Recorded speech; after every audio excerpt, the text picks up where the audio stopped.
Picture a man who stripped every illusion bare.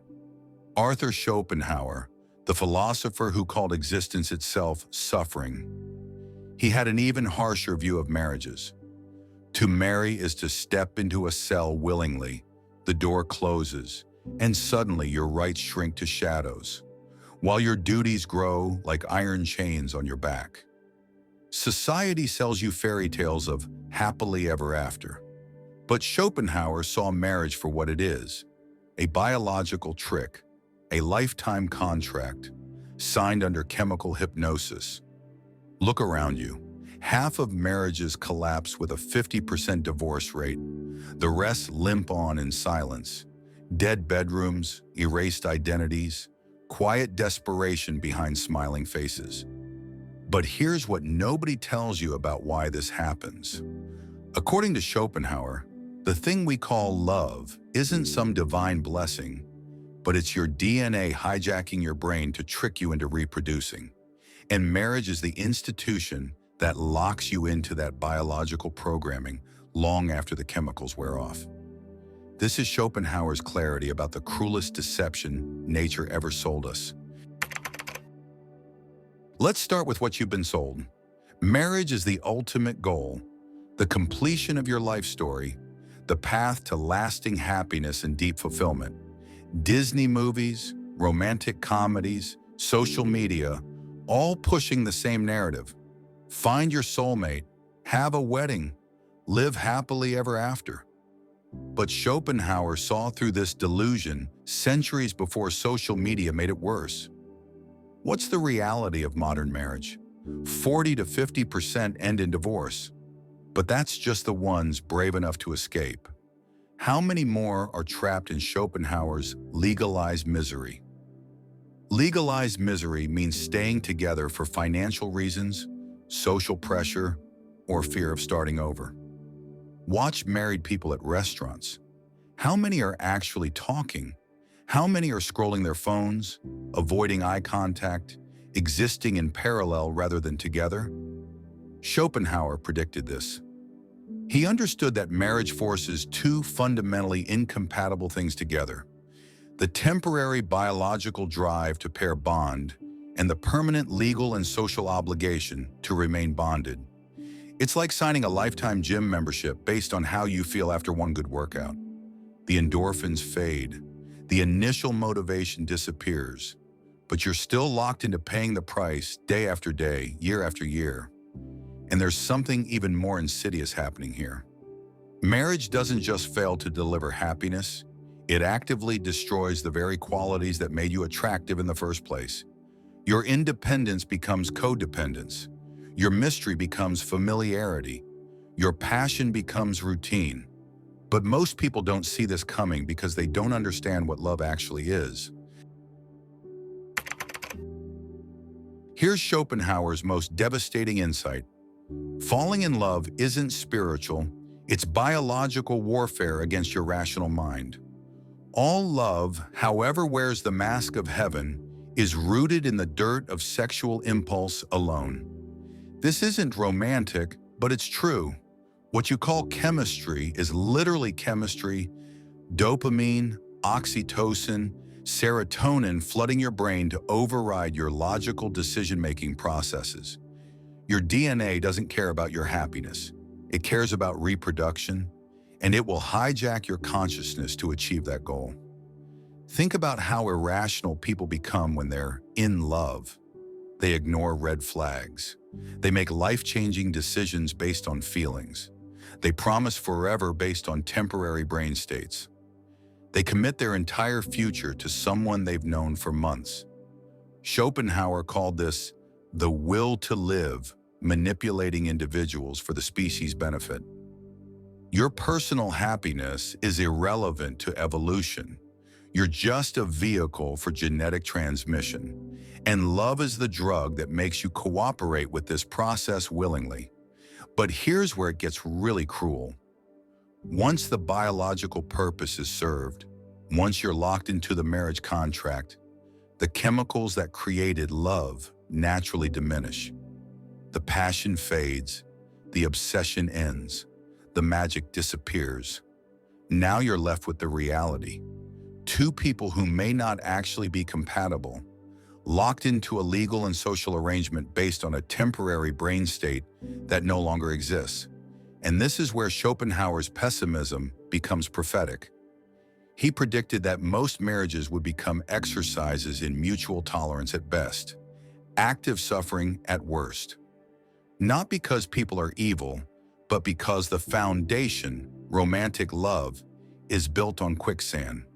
The person you fell in love with was partially a projection of your brain chemistry.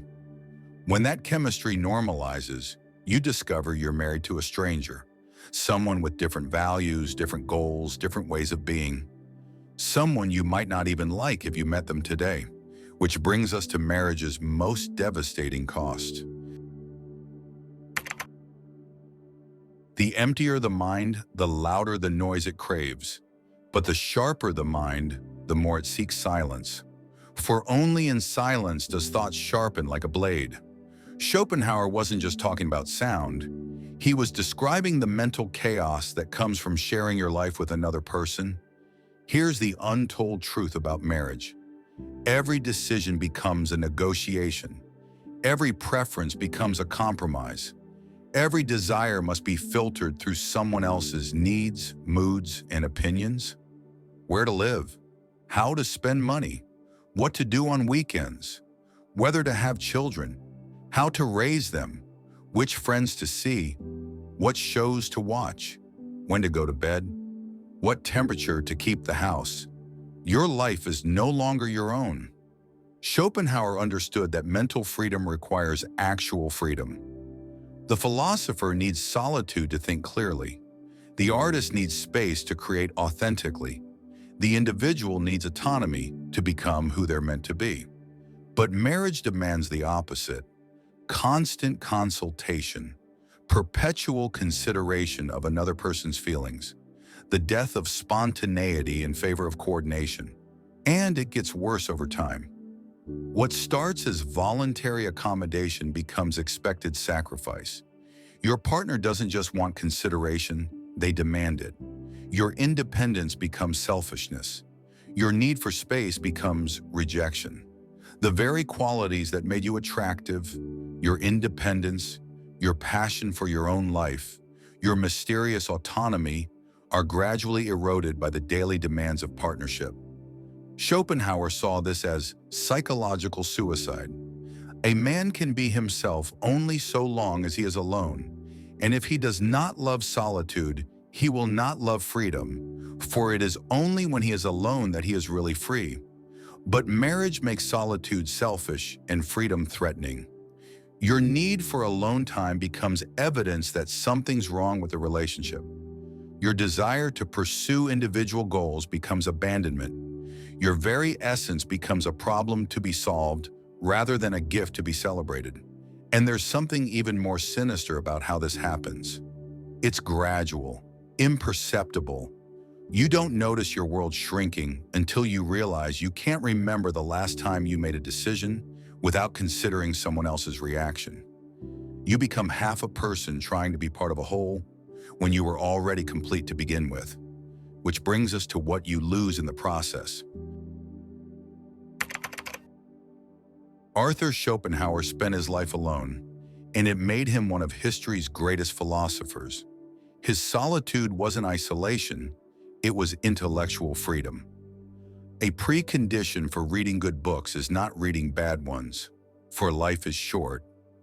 But marriage makes everything urgent except what matters most. Your partner's needs become more important than your growth. Their crises become your emergencies. Their moods become your responsibility. Watch what happens to married people's ambitions. The artist stops creating because their partner needs attention. The entrepreneur abandons the risky venture because their spouse wants security. The intellectual stops reading philosophy because their partner finds it boring. This isn't conscious sabotage, it's the natural result of merging lives. When you're single, your time is your own. You can spend 4 hours reading, 6 hours writing, 8 hours pursuing a passion project. You can follow your curiosity without explaining yourself to anyone. But marriage turns your time into shared time, your energy into shared energy, your focus into divided focus. And here's what Schopenhauer understood about genius.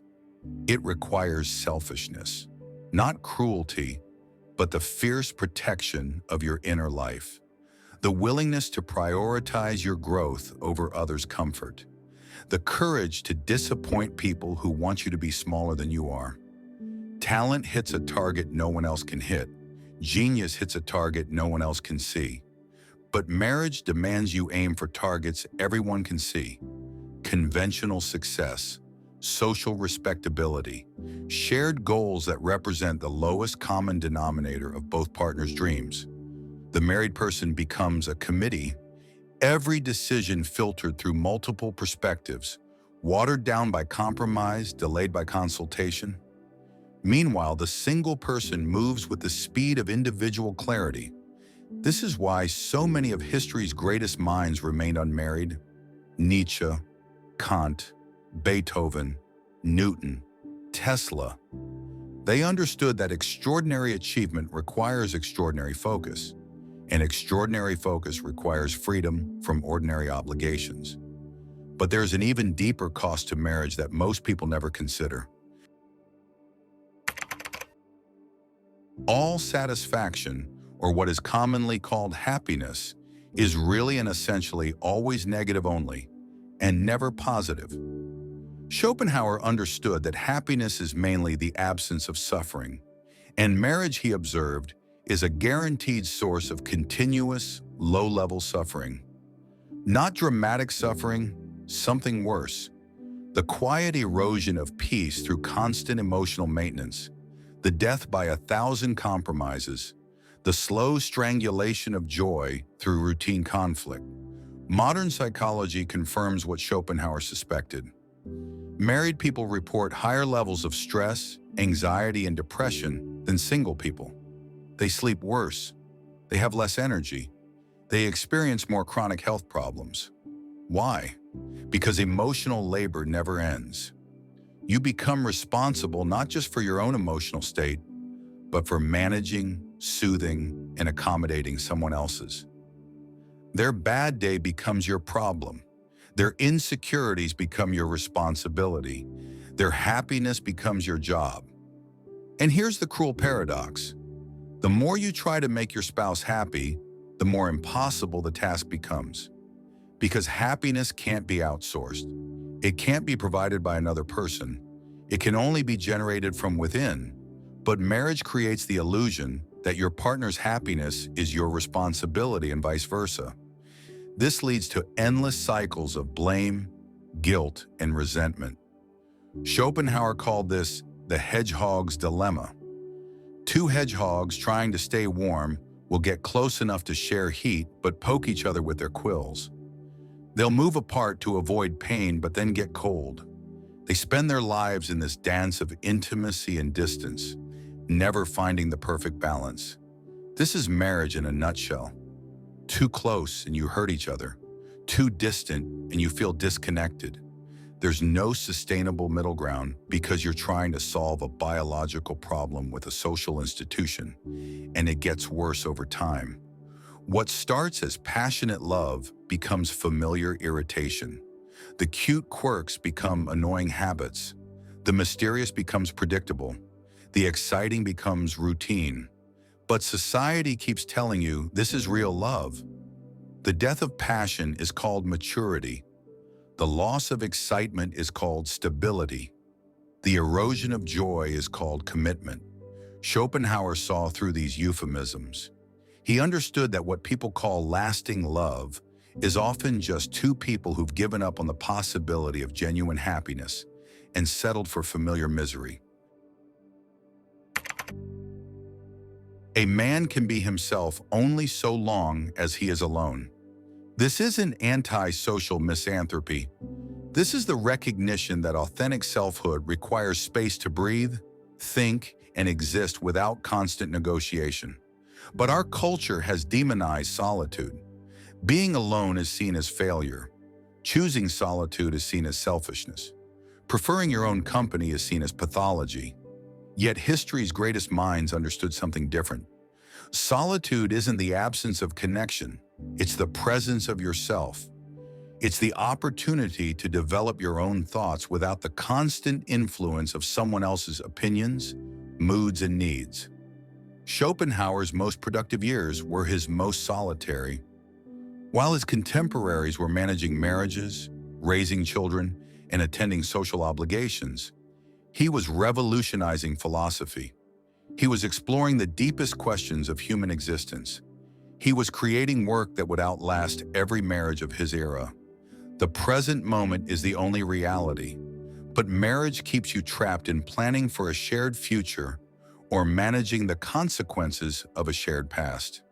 You lose touch with the immediate experience of being alive in favor of coordinating two lives into one acceptable narrative. In solitude, you rediscover what Schopenhauer called the will, your authentic desires, unclouded by the need to accommodate someone else. Your real values, uncompromised by the necessity of finding middle ground. Your genuine interests, unedited by the fear of boring or disappointing a partner. You can't give what you don't have.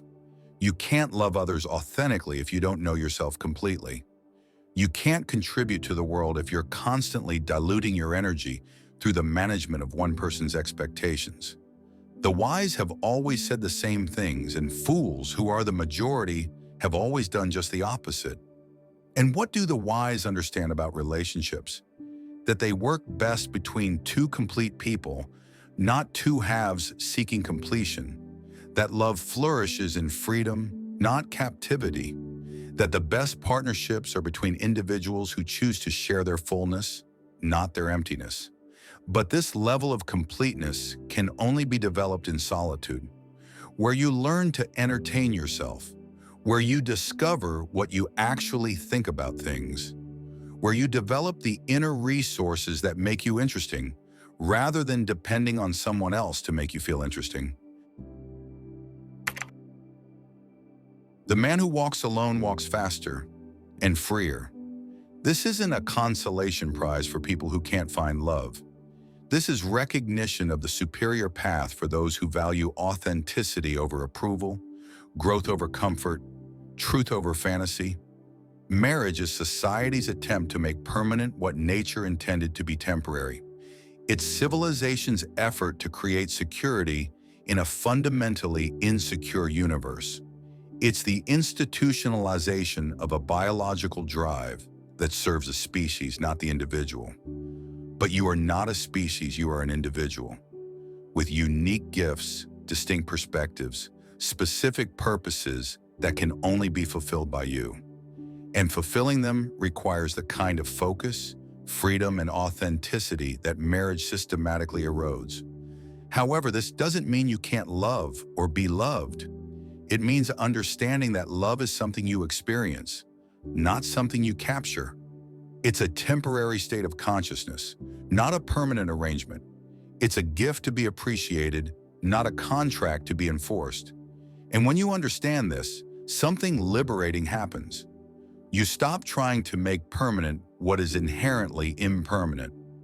You stop trying to secure what is inherently uncertain.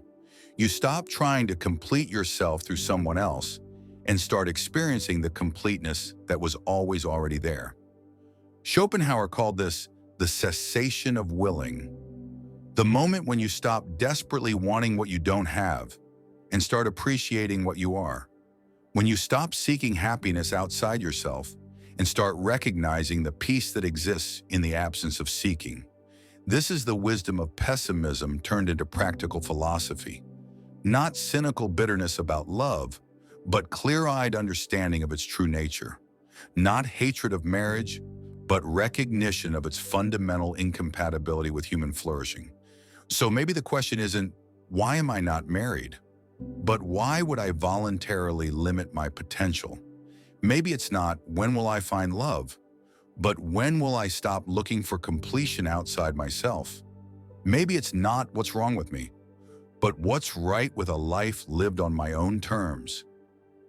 The smartest thing you can do isn't finding someone to complete you. It's the stupidest thing. The smartest thing, actually, is recognizing that completion was always an illusion, that freedom is more valuable than security, that authenticity is more important than approval. Arthur Schopenhauer lived his truth and gave the world philosophical insights that have endured for centuries. His solitude wasn't lonely, it was productive. His independence wasn't selfish, it was generous. The man who walks alone walks faster and freer. And in that freedom, in that authenticity, in that courageous commitment to your own path, you offer the world something no marriage can: the full expression of who you actually are. If you have watched this video till the end, you deserve appreciation. Write in the comments, "I choose freedom,"